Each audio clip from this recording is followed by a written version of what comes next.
This video is brought to you by Nebula. Today, Russia fails to get elected to the ICJ.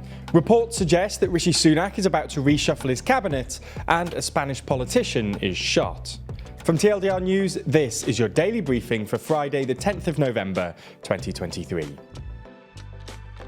For the first time in history, there'll be no Russian representation at the UN's International Court of Justice. On Thursday, elections took place for 5 members of the ICJ, with the Russian candidate losing out on a spot to a Romanian candidate. Both Kirill Gevorgian from Russia and Bogdan Orescu from Romania were nominated to the court for the Eastern European region. Gevorgian won only 77 votes, whereas Orescu won 117. While this is the first time that there's no Russian or Soviet representation at the court, it's not actually the first time that a member of the Security Council will not be represented at the court. That happened back in 2017, when the UK failed to get elected. The election also saw Mexico, the US, Australia and South Africa get elected to the court too. Speaking about the failure for Russia to get one of its judges back into the court, Volodymyr Zelensky tweeted, "The UN has begun to cleanse itself of Russia's malicious influence. For the first time in UN history, its member states denied Russia the right to administer justice on their behalf in the International Court of Justice. The world sees who destroys international law instead of protecting it." Congratulations to representatives of Australia, Mexico, Romania, South Africa and the US for winning votes for ICJ. The court is composed of 15 judges, each of whom serve 9-year terms. Each 3 years, 5 of the judges go up for election, and there's no ban on consecutive terms. The court was first established back in 1945, and its job is to settle legal disputes between states, while also offering advisory opinions on legal questions that are referred to it by other parts of the UN. There's more on the way, but be sure to subscribe and ring the bell to make the daily briefing part of your daily routine, or just search for us on your podcast app to listen along. This week, the UK Home Secretary, Suella Braverman, got herself in some hot water by publishing a controversial article in The Times, in which she compared pro-Palestine marches to sectarian rallies in Northern Ireland, while also criticising the Metropolitan Police for not shutting down a pro-Palestine march, which coincided with Remembrance Day. The Prime Minister did not sign off on the article, and it's been seen as an act of disobedience by Braverman. There's also been speculation for weeks that Braverman has deliberately tried to get herself fired from the cabinet, so that she can claim a sort of martyr status for the Tory right.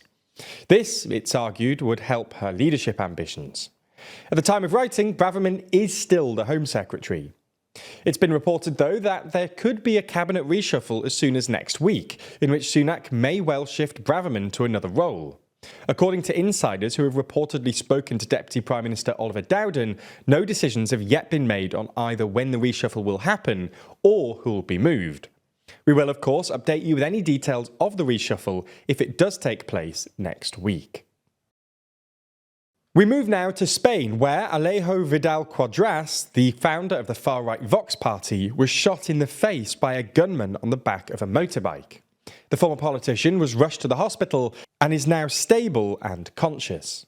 Police are currently investigating, and the part of Madrid where the shooting took place, Núñez de Balboa Street, is still cornered off.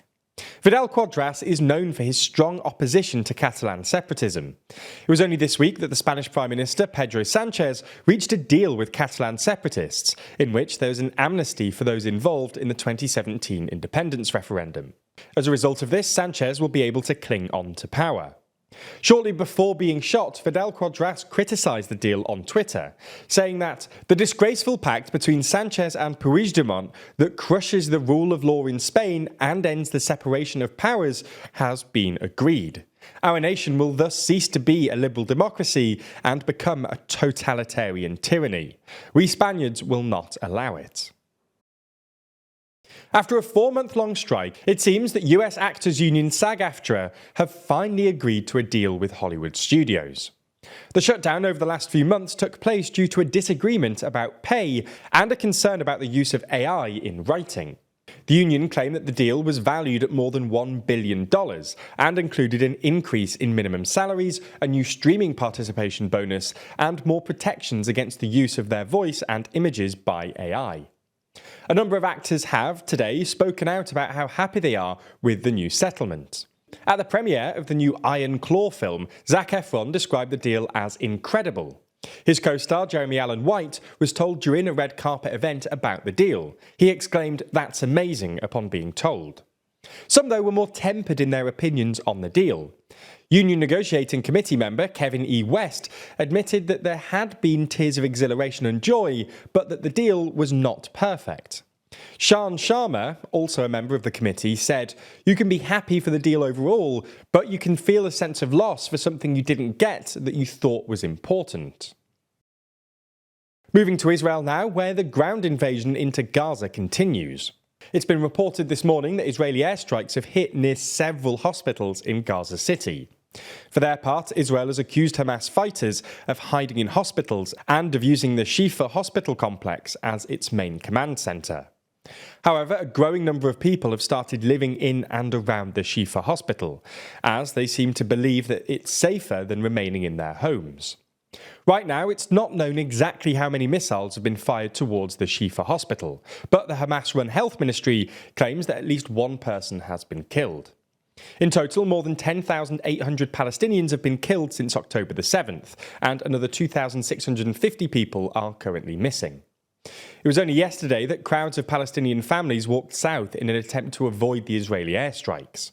As a result, Israel agreed to begin implementing a 4-hour humanitarian pause each day to allow people to flee. However, there's been some criticism of this decision. Francesca Albanese, the UN expert for the Palestinian territories, described these humanitarian pauses as cynical and cruel. They added that 4 hours was just enough to let people breathe and remember what is the sound of life, without bombing, before starting to bomb them again. In the final uplifting story today, we discuss efforts made in Indonesia to create more forests. An Indonesian government official said on Tuesday that around 200,000 hectares of palm oil plantations are expected to be handed back to the state. They'll then be turned into forests. Indonesia is one of the world's biggest exporters of palm oil, and many plantation operators are acting in areas that are meant to be forests. As such, officials said that this measure is necessary. All in all, this could be a very significant change for the country. That's unfortunately all we have time for on YouTube today, but if you enjoyed this video and want to support us in making more of this kind of content, then you should check out Nebula. That's the creator-built and creator-owned streaming service where you can watch all of our videos and podcasts across our channels, totally ad-free. Plus, we post some of our videos on there early, and there's a bunch of exclusive content already there waiting for you on the platform. Now, if that wasn't enticing enough, Nebula is also full of incredible content from other creators you know and love, like Johnny Harris, Real Life Law, and Legal Eagle, as well as lots of cool creators you haven't even discovered yet. And the best thing is that this can all be yours for the price of just $2.50 per month. So check it out by clicking the link in the description, and make sure you use our link so they know you came from us, which will help us produce more content in the future.